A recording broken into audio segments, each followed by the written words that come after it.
Pessoal, meu nome é Natália, eu venho lá de uma casa espírita lá no Luizótico, que se chama SECRE, né? Não sei se vocês conhecem essa casa.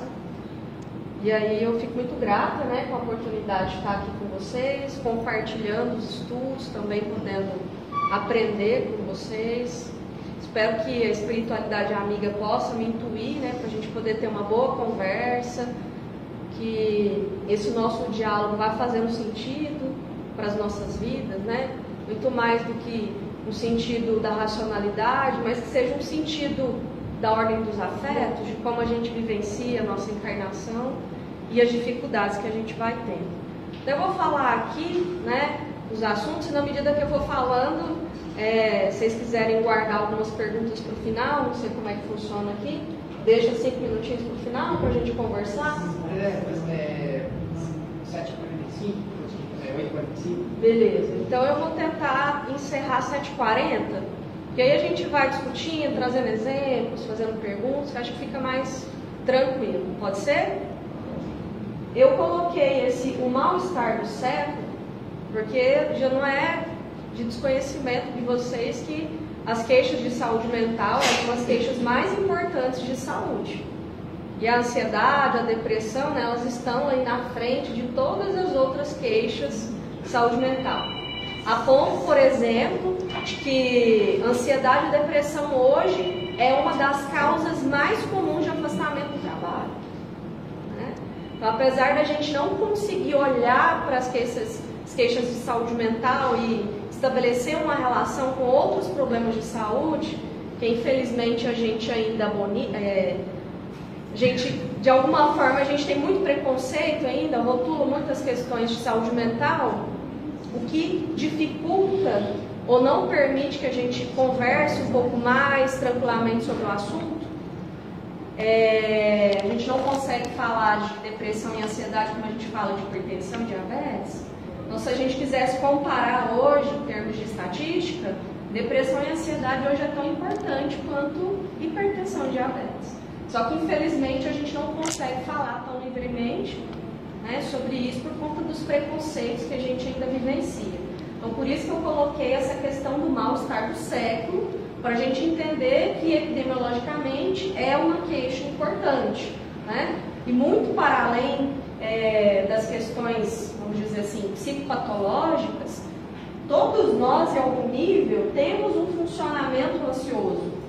Por que a gente tem um funcionamento ansioso? Porque a gente está numa sociedade que desencadeia os processos ansiosos.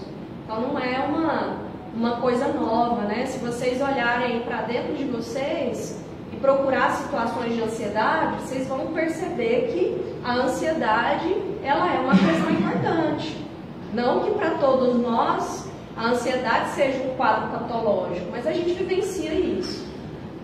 Justamente pelo tipo de sociedade que a gente vive. Significa, por exemplo, que vários anos atrás não tinha ansiedade? Tinha, né? Ansiedade é um fenômeno natural. Mas a ansiedade com tanta frequência dentro de um funcionamento social é um fenômeno pós-moderno. Tá? Por isso que eu fiz essa diferenciação aqui da ansiedade normal e ansiedade patológica. Então, a ansiedade normal é a ansiedade circunstancial, que tem a ver com medo. Todos nós temos medo de que alguma coisa aconteça. Medo de que a gente não consiga controlar um aspecto específico das nossas vidas. Então, a ansiedade está sempre no futuro. Quem sofre por ansiedade está sempre no futuro e muito pouco no presente. Então, por isso que todas as vezes que a gente for pensar em ansiedade, a gente vai pensar no sentimento medo. Porque aí a gente vai conseguir reconhecer dentro de nós qual é o medo, e se a gente entende qual é o medo, fica muito mais fácil a gente cuidar dessa ansiedade. Então, a ansiedade patológica, ela já se encontra no nível de prejuízo, né? A gente fala que a diferença entre o sintoma normal e o sintoma patológico é quando o paciente perde o controle, né, desses sintomas, é quando a recorrência ela é alta, né, a frequência alta, a intensidade do sofrimento é alta. os níveis de prejuízo, né, eles vão escalando até o ponto que o sujeito começa, por exemplo, a ter vários prejuízos no trabalho, prejuízos no relacionamento, prejuízos às vezes até para situações de lazer, tá? Então, essa questão ela é importante da gente diferenciar. Eu estava falando para vocês que a ansiedade ela se torna um fenômeno importante, né, para a gente discutir em várias áreas do conhecimento, na psicologia, né, nas ciências sociais, na filosofia e também no espiritismo, a partir do momento que a gente começa a vivenciar as revoluções tecnológicas, que foram várias. Quando a gente pensa, por exemplo, a primeira revolução tecnológica foi a Revolução Industrial, não foi isso? Lá atrás, então, na Revolução Industrial, a gente começou a mecanizar os nossos processos de trabalho. Desde então, a gente vivencia, né, uma intensificação de acesso à tecnologia e, em função desse acesso à tecnologia, a gente vem experimentando consequências, né? Então, os avanços científicos, eles são muito importantes, a gente precisa agradecer a oportunidade de vivenciar, mas a gente também precisa ter consciência de que esses avanços eles estão trazendo para nós, né, ou para muitos de nós, ou para a sociedade de modo geral, consequências adversas. Por isso que eu localizei aqui nas revoluções tecnológicas. Depois disso, a gente pode lembrar da internet, né? A internet foi o grande marcador pós-moderno. Na medida em que a gente teve mais acesso à internet, que a internet popularizou, que melhorou a qualidade da internet, bom, aí a gente achou, né, que a gente teria contato com todo mundo, né, em qualquer lugar do planeta, e que seria isso. Mas não foi só isso, né? A internet ela foi trazendo também um distanciamento, né, das relações, porque de algum modo, mesmo que a gente tenha condições técnicas de acessar essa pessoa do outro planeta, a gente está cada vez mais distante da relação entre uns e outros. Às vezes a gente tem dificuldade de encontrar com os nossos familiares. Às vezes você tem familiar aqui em Uberlândia, você fica 15 dias, um mês sem ver seu familiar, né? Você conversa com ele diariamente, quase diariamente. Você manda uma mensagem, né, de texto, uma mensagem de áudio. Então, a gente percebe que essas revoluções, elas trouxeram muitas coisas importantes, não tem como negar isso. Mas o modo como a gente foi se apropriando dessas tecnologias tem trazido muitos problemas. A última revolução agora, né, que a gente poderia mencionar, que eu acho que a gente ainda nem tem noção do impacto total disso, é a inteligência artificial, né? Hoje todos vocês fazem uso de inteligência artificial. Quem tem rede social, por exemplo, né, a gente brinca muito que quando você fala perto do Instagram, do seu celular, que você vai comprar tal objeto, aí o Instagram começa a te mostrar, né, que aquele objeto ali tem tal lugar, que valor é esse, aquele, né? E vai te mostrando uma série de possibilidades de compra. Se você fizer uma busca no Google, a mesma coisa. O Instagram, o Facebook vai trazendo uma série de tentativas, né, de consolidação de uma venda. Ou seja, a gente consegue hoje mapear o perfil do consumidor. Então nós aqui temos uma idade específica, a gente tem uma formação específica, a gente tem gostos específicos, e é exatamente isso que faz com que as empresas, né, associadas à marketing propaganda, né, as empresas que estão produzindo tecnologia da inteligência artificial, é isso que faz com que elas consigam nos acessar com tanta particularidade. Então é isso que eu gostaria de falar, que a ansiedade ela se torna uma queixa, né, epidemiológica a partir do momento que a gente vivencia a sociedade pós-moderna. Tem um autor que eu gosto muito, gente, muito mesmo, ele é um sociólogo, os psicólogos gostam muito dele, que é o Bauman, né? Bauman, ele fala muito dessa pós-modernidade. Ele fala de como essas relações vão se tornando líquidas na medida que a gente vai vivenciando uma sociedade cada vez mais moderna, com cada vez mais acesso à tecnologia, uma sociedade cada vez mais capitalizada, e esse capital, né, um capital mais versátil, não é aquele capital que a gente precisa do dinheiro mais, em qualquer lugar do mundo a gente consegue fazer uma compra, um cartão digital, um Pix. Agora a gente nem precisa do cartão físico, né? Tem gente que já deixa o cartão físico em casa porque não vamos tomar o risco de perder. E aí ele vai falando disso, que na medida que a sociedade ela vai fazendo com que essas relações se tornem líquidas, a gente vai tendo consequências em vários níveis da sociedade. Por exemplo, as relações amorosas. Uma coisa que a gente vivencia nos últimos anos é que as pessoas elas procuram, às vezes, muitos relacionamentos nas redes sociais. Antigamente a gente precisava ir numa festa, precisava de um mediador, né, para nos apresentar. E hoje as pessoas usam muito as redes sociais para estabelecer relacionamentos afetivos e também para separar. Às vezes você pede o término do relacionamento no WhatsApp, no Instagram, e aí você bloqueia o acesso, você não quer mais contato nenhum. Às vezes você não tem a hombridade de encerrar o relacionamento pessoalmente. Então tem até um livro que chama Amor Líquido que trata disso. Então tem uma série de livros que ele vai falando sobre esse tema.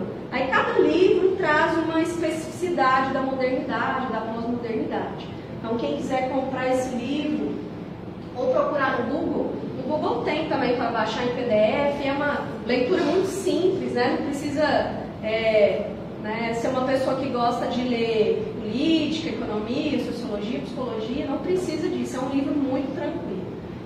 E para a gente começar a nos aproximar mais, né, do debate espírita aqui sobre a ansiedade, eu vou pontuar algumas coisas aqui muito específicas para ficar claro, né, sobre essa relação com a teoria espírita. Primeiro ponto, vocês estão vendo lá em cima, a gente vive o mundo das exigências. Eu costumo dizer que você tem que produzir muito, que você tem que produzir no menor tempo possível e com a melhor qualidade. Ou seja, é muita produção, é muita exigência. E aí isso não é só um trabalho. Se você é mãe, você tem que ser mãe, boa esposa, boa trabalhadora. Ou seja, a régua está lá em cima. A gente vive um mundo muito exigente em todos os sentidos. No trabalho, na estética, na qualidade dos relacionamentos. Por mais que a gente tenha esse distanciamento, né, das relações, as pessoas ainda querem cobrar muito, como se a gente fosse perfeito. Se em algum momento você está num relacionamento e você cometeu um erro, às vezes os relacionamentos se terminam por causa desse erro, as pessoas esquecem de tudo que aconteceu, de tudo de bom que você tem. Por quê? Porque a gente está numa sociedade exigente, né? Então a gente precisa considerar isso. É o mundo da imaturidade. O espiritismo ele vai fazer uma leitura muito importante disso. Por quê? Se a gente vive uma sociedade, vamos dizer assim, muito exigente, a gente vai tendo também uma sociedade imatura, como se tudo fosse com você. Tudo que acontece no entorno é com você, como se o mundo girasse em torno de você. E mais que isso, as pessoas não podem te pontuar nada, né? Feedback negativo hoje é problema, é conflito, é briga, né? Muitas vezes a gente não pode contar para as pessoas de algo que a gente não gostou, sinalizar que algo não vai bem, né? Por quê? Porque a gente vive, de modo geral, relações também muito imaturas, muito infantilizadas. E a gente vive, obviamente, né, por tudo isso, por ser uma sociedade capitalista, por ser um mundo cada vez mais exigente, a gente vive também uma sociedade do ter ao invés do ser. Essa frase é muito importante para a gente entender lá na frente algumas considerações espíritas que a gente vai fazer. Eu vou acelerar um pouco a conversa aqui agora, para a gente conseguir avançar, porque eu estou acompanhando o tempo ali, só para a gente conseguir acompanhar melhor. Então, a gente está mais preocupado com aquilo que a gente tem em termos materiais, é o carro, a casa, o sapato, a roupa, né? Do que o ser, né? De quem você é. Aliás, né? Muito mais do que isso, a gente tem um outro problema, que é a gente não sabe quem a gente é mais. Né? Depois levem para casa essa pergunta: quem eu sou? A gente não sabe mais responder isso. Porque o quem eu sou hoje está muito mais associado a status, profissão, onde você mora, né? Existe uma série de características porque elas são atreladas a esse ser, quando na verdade não é, né? A gente não é isso, a gente é muito mais que isso. A lógica da produtividade, a gente vive uma sociedade cada vez mais, vamos dizer assim, de múltiplas produtividades. Você sai do trabalho, depois do trabalho você continua produzindo, porque você tem um WhatsApp para produzir, você tem alguém que vai te ligar. É uma sociedade imensamente produtiva, né? Mas essa produção exacerbada. E em função disso a gente tem também um funcionamento fast food. Imagina que você vai lá no McDonald's solicitar uma batata frita, um hambúrguer, eles vão fazer rapidamente como você não conseguiria fazer em casa, certo? E aí é isso que a gente vive uma sociedade do rápido. Tudo tem que ser aqui e agora. Se você responder, não, amanhã eu te passo, amanhã a gente conversa sobre isso. Não existe isso. A pessoa já começa a ficar ansiosa, já tem palpitação e não consegue esperar o amanhã. Então, a sociedade, ela é uma sociedade do aqui e do agora, da rapidez, da agilidade, tudo na vida que é urgente. É urgente a compra do sapato, é urgente a conversa difícil, é urgente a compra do carro, tudo é muito urgente. Se tudo é muito urgente, veja bem, olha que coisa importante aqui, que conceito importante para a gente entender. Se tudo é muito importante, então a gente não vai ter tempo de processar isso. Veja a quantidade de informações que a gente tem todos os dias. Eu me recordo de quando eu era adolescente, eu tinha que ir na biblioteca, às vezes, ler Barça para eu ter acesso a algum conteúdo. E a internet, na minha idade, na minha época de adolescente, era cara, a gente não tinha acesso à internet. Eu me lembro que a primeira internet que eu tive foi aquelas de CDs. Você tinha que comprar o CD e usar aquele CD para poder ter acesso à internet. A internet discada, né? Enfim. Naquela época, a gente tinha pouco acesso às informações. Hoje a gente tem um volume muito grande de informações sobre tudo, todos os assuntos possíveis, e você não tem tempo para processar isso. Gente, informação é algo que a gente precisa comer, mas também digerir. Então a gente come muita informação todo dia e a gente não tem tempo de processar. Se a gente não tem tempo de processar, a gente não tem tempo de refletir. E a gente não tem tempo, então, de olhar para as coisas com profundidade. Talvez muitos de nós venhamos aqui para o centro, né, com um olhar muito, vamos dizer assim, teórico do Espiritismo. E aí, quando a gente sai daqui, talvez esse teórico ele não nos afeta. Porque é tanta coisa que a gente tem que olhar. Às vezes, se perguntar aqui qual o capítulo lá do Evangelho que fala sobre tal assunto, você vai falar. Tem gente que vai falar até a página que está. Mas uma coisa é a teoria, outra coisa é conseguir digerir isso, conseguir aprofundar. A gente não tem tempo para isso. A gente tem pouco tempo para tudo, né? Inclusive para o que mais importa na vida, né? Que é a nossa evolução espiritual. Então a gente tem muitos motivos para nos preocupar, né? Esse termo preocupar significa que então a gente está ocupado antecipadamente o tempo todo na vida. Talvez muitos de nós estejam aqui no centro, nesse momento, pensando o que vai acontecer amanhã. Vocês estão às vezes olhando para cá, para mim, para o slide, mas a gente nem está presente. Só o corpo está presente. O espírito está lá no futuro. Então a gente precisa começar a pensar, né, que isso traz sérias consequências para a gente do ponto de vista espiritual. A primeira relação, né, que eu gostaria de fazer, né, sobre a questão da ansiedade, para a gente poder já saltar, né, para a parte mais importante da nossa conversa, lá no capítulo 5 do Evangelho, tem, né, um trecho muito importante para nós, que Kardec nos salienta que as causas das aflições, né, ou seja, das nossas ansiedades, elas podem ter causas presentes, que é o que geralmente às vezes a gente consegue olhar e enxergar com mais facilidade, ou causas passadas. Ou seja, essa experiência de ansiedade que às vezes aflorou já na sua vida adulta, ou lá na adolescência, ela pode ter a ver com algo que já aconteceu nas suas vidas passadas.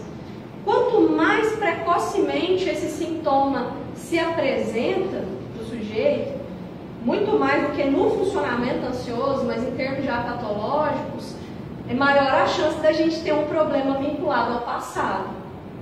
Ou, às vezes, vamos dizer, o gatilho até é presente, mas a estrutura de pensamento desse sujeito está na vida passada, por isso ele não está conseguindo viver algumas experiências e está reagindo de maneira ansiosa. Então, olha que importante. Então, a ansiedade, ela pode ter a ver com a nossa vida presente, ou seja, pelas coisas que a gente constrói, pelas decisões que a gente toma, pelas coisas que a gente dá valor, né? Se nós vivemos uma sociedade da produção, a gente dá muito mais valor no dinheiro. E se a gente dá muito mais valor no dinheiro, a gente vive muito uma sociedade da escassez, né? Não, a gente precisa trabalhar, precisa ter 2 empregos, 3 empregos, porque o dinheiro pode faltar. Ah, eu não vou comprar, né, aquele sapato que eu quero, porque, nossa, eu tenho que guardar dinheiro, porque vai faltar. A gente vive muito uma sociedade da escassez, que é incutida nas nossas cabeças para que a gente, inclusive, produza mais, melhor, no menor tempo possível. Tá? Então, e outras vezes a gente pode ter situações de vidas passadas mesmo, que aí a gente vai ter que olhar para o sentido da nossa vida para tentar examinar, e mais para frente eu vou trazer algumas perguntas que podem nos ajudar a examinar essa parte espiritual aí. Tem uma autora que ela é muito importante, né, que é a Sueli Caldas.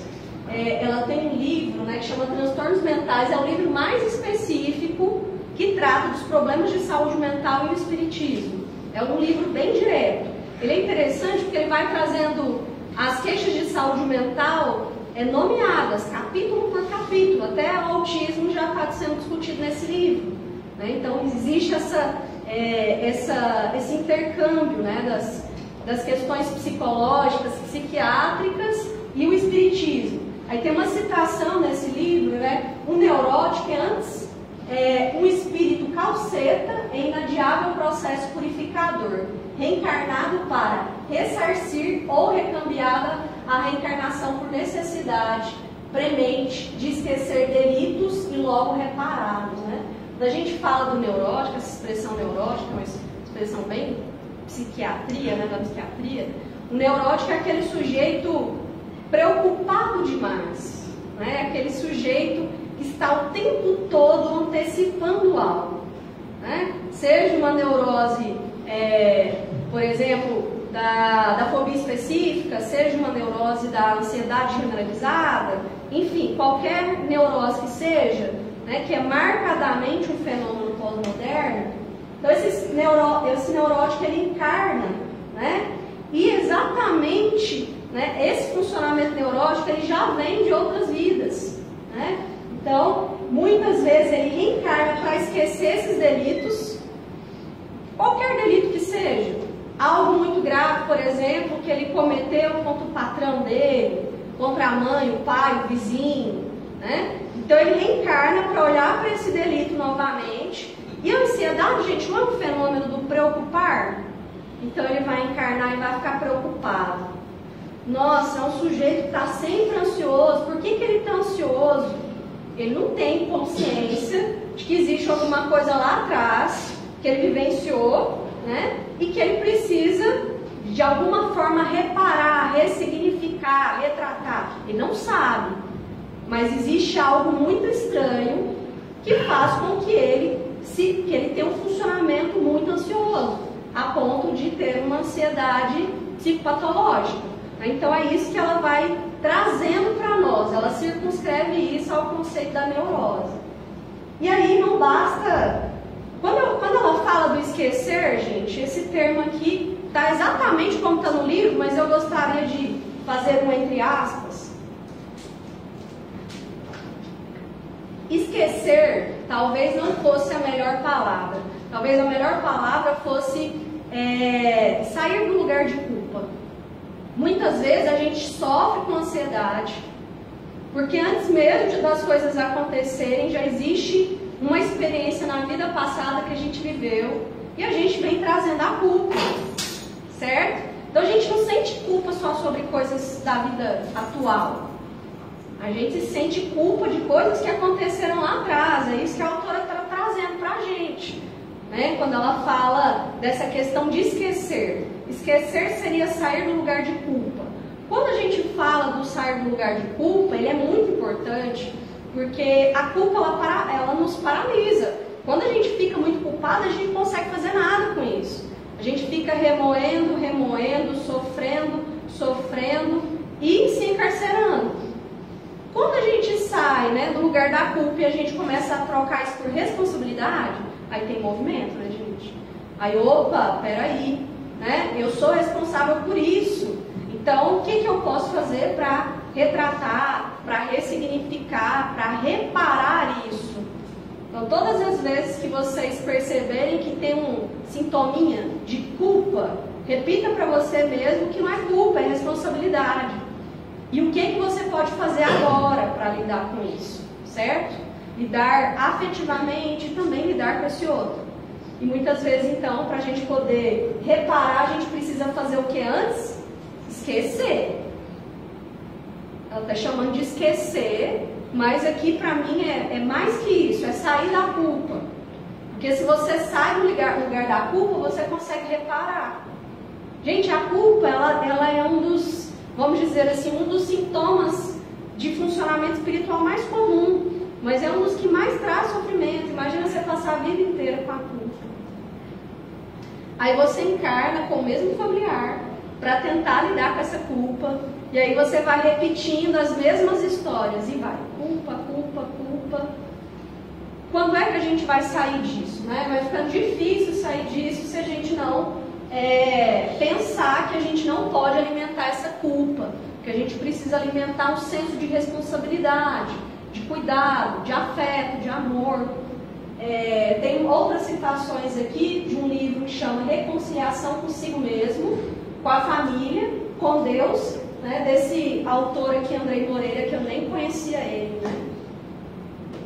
Então, esse livro aqui, ó. O que esse autor vai falar, né, sobre a questão da ansiedade?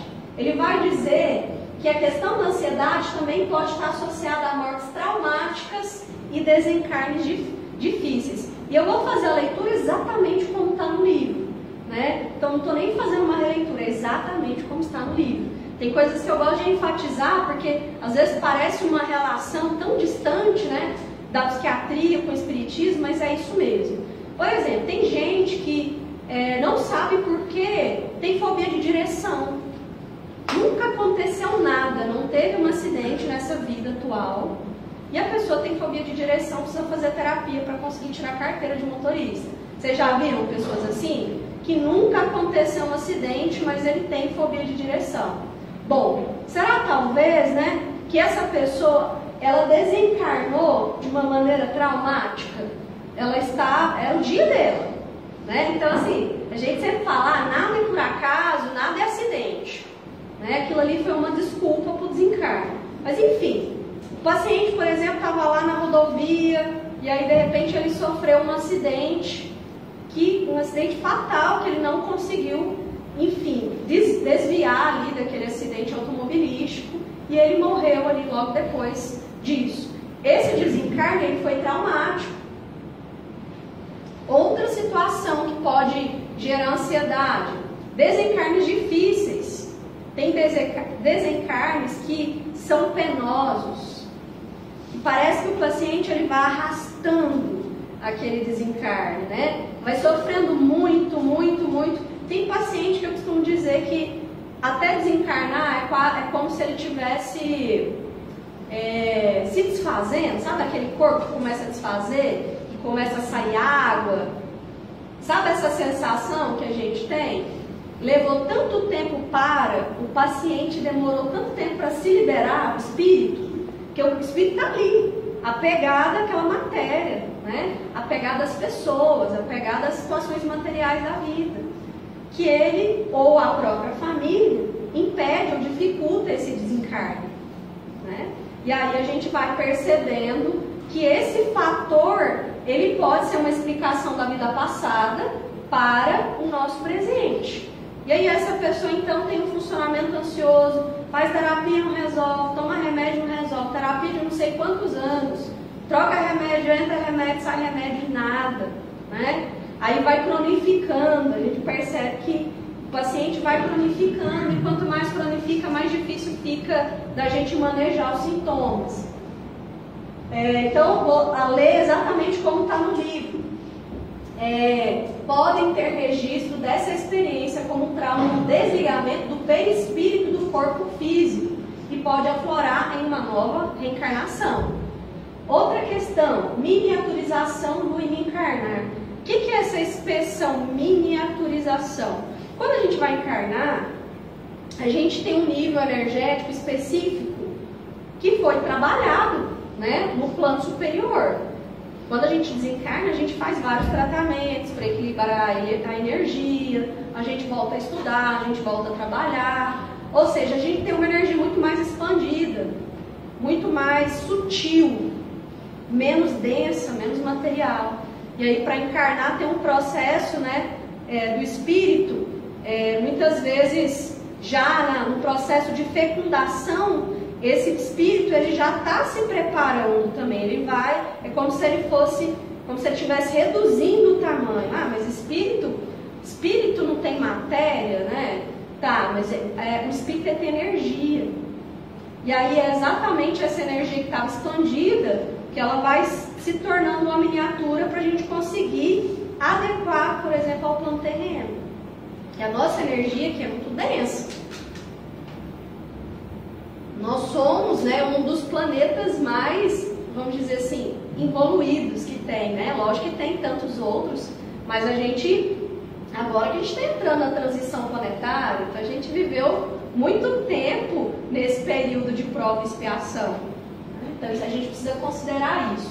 Então, espíritos que reencarnam cheios de medo, pessoa que encarna cheio de medo, será que eu vou dar conta? Meu Deus, será que eu vou conseguir amar minha mãe agora? Que eu vou conseguir reparar? Que eu vou conseguir retribuir tudo que ela fez por mim? Será que ela vai me amar mesmo depois de tudo que aconteceu na nossa vida passada? Esse sujeito ele vai reencarnar cheio de medo. E muitas vezes de maneira compulsória.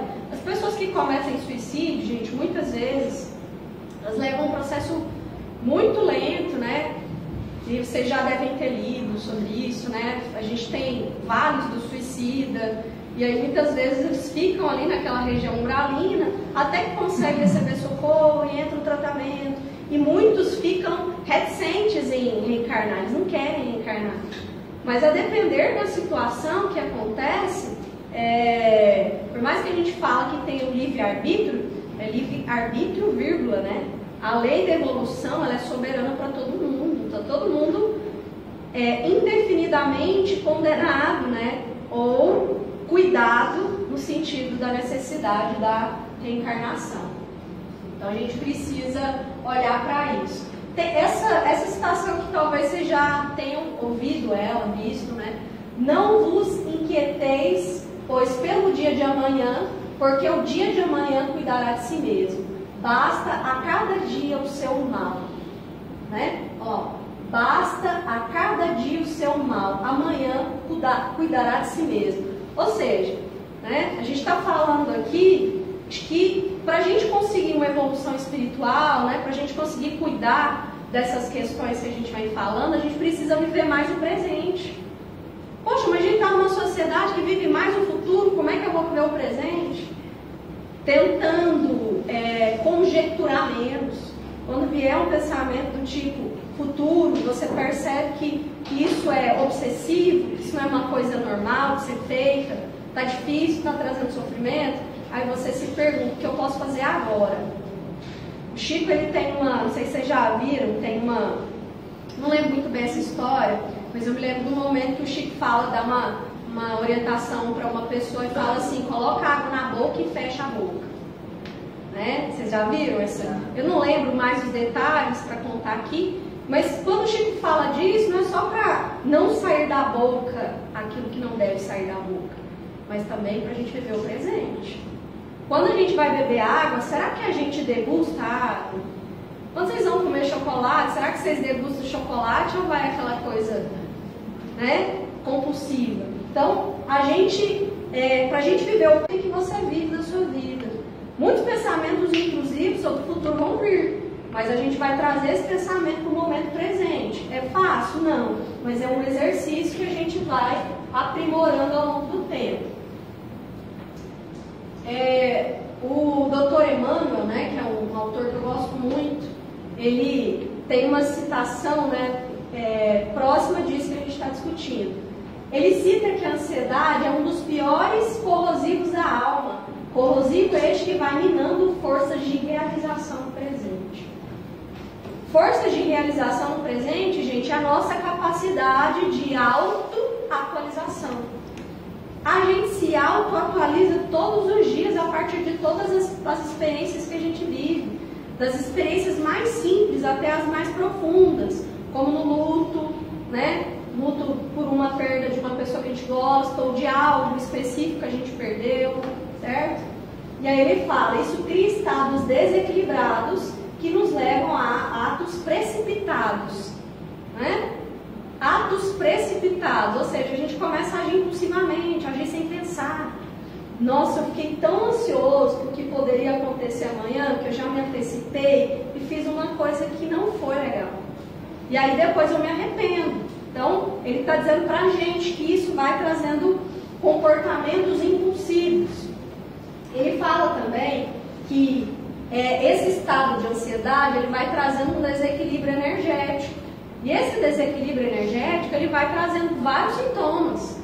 Desde sintomas psicológicos, como taquicardia, sudorese, falta de ar, sintomas mais comuns da ansiedade, até sintomas patológicos clínicos de outra ordem, como dor no estômago, dor de cabeça, e a gente vai somatizando alergia, queda de cabelo, né? Então é uma questão que a gente precisa observar aí. Tem uma pessoa que eu gosto muito, né? Vocês devem conhecer ela, a doutora Ana Kamasmi, é uma professora de psicologia. Ela tem um livro que chama Caminha que a Vida Te Encontra. Gente, esse livro é um dos livros mais lindos que eu já li na minha vida nos últimos anos. Vale muito a pena. A professora, ela escreve de uma maneira muito simples e ela traz a própria experiência dela para falar, né, dessa questão da evolução espiritual. Ela centra, debate muito mais na questão do luto, do autoconhecimento, da transformação. E tem uma citação dela que eu gostaria de falar, que é a seguinte: quando queremos controlar o viver, quando desejamos que a vida seja somente do nosso jeito, nos afastamos gradativamente do fluxo da energia de Deus. Isso ocorre porque queremos evitar todo e qualquer sofrimento, né? Então assim, a gente quer controlar a vida. Por que você quer trabalhar mais? Porque você quer controlar uma crise econômica no seu país. Por que você quer planejar o que você vai dizer para o sujeito amanhã? Porque você quer criar uma narrativa para controlar a relação que você vai ter com ele amanhã. Então a gente está sempre querendo controlar a vida, né? E cada vez que a gente tenta controlar a vida, mais a gente se afasta de Deus. Por quê? Deus é um eterno devir, né?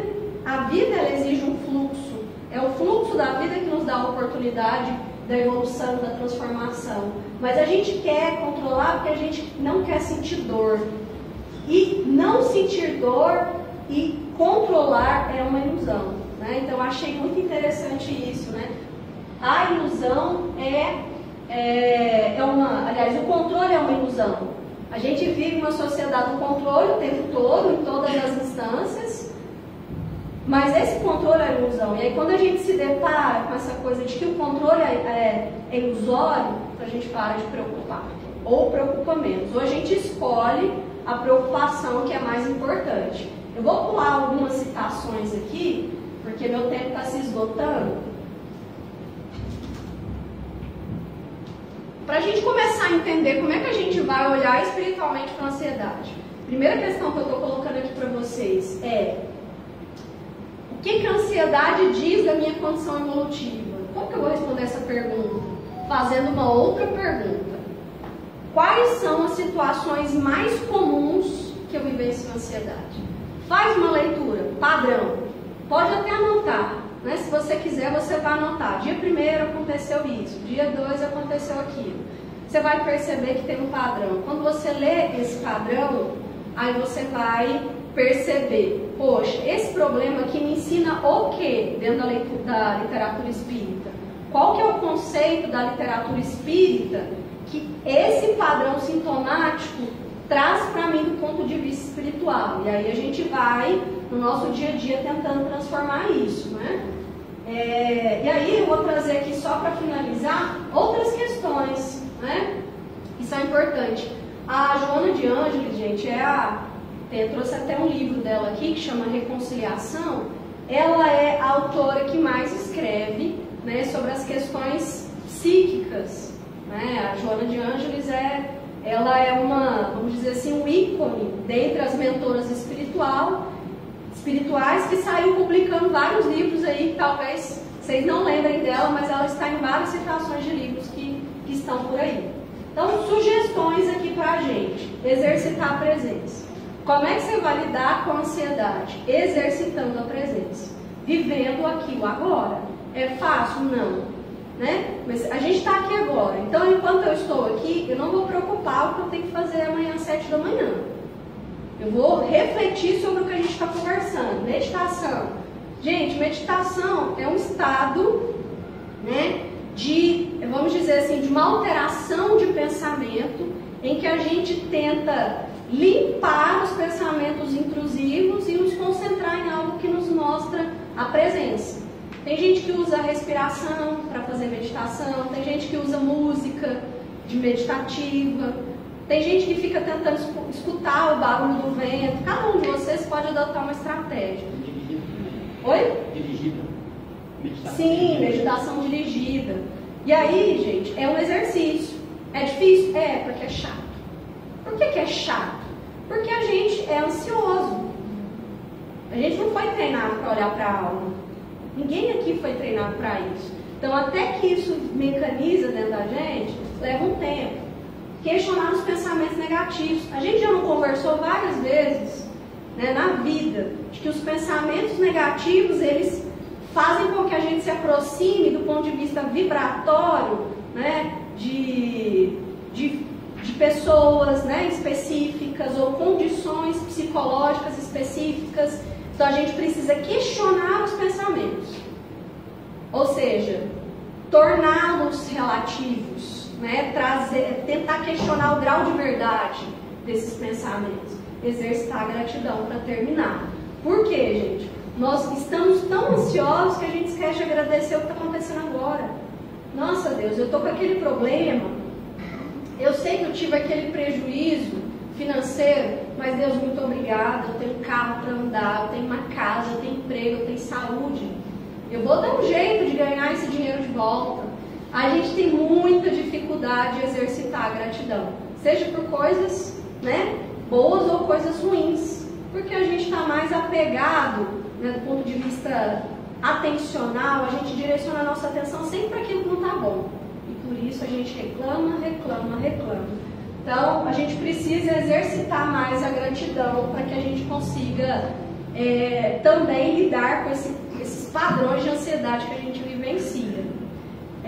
Para encerrar aqui, né, se tiver alguma questão e a gente passar para o próximo momento, que a gente possa, nos próximos dias, nas próximas semanas, exercitar mais o nosso estado de presença. Na medida que a gente exercitar nosso estado de presença, a gente vai viver mais o presente e não ficar refém todos os dias do futuro. Aí sim a gente vai conseguir fluir, do ponto de vista mais dinâmico e livre, vivenciar a nossa existência, que nunca foi fácil, nunca vai ser. Né, pessoal? Muito obrigada. Obrigado. Tem alguma pergunta?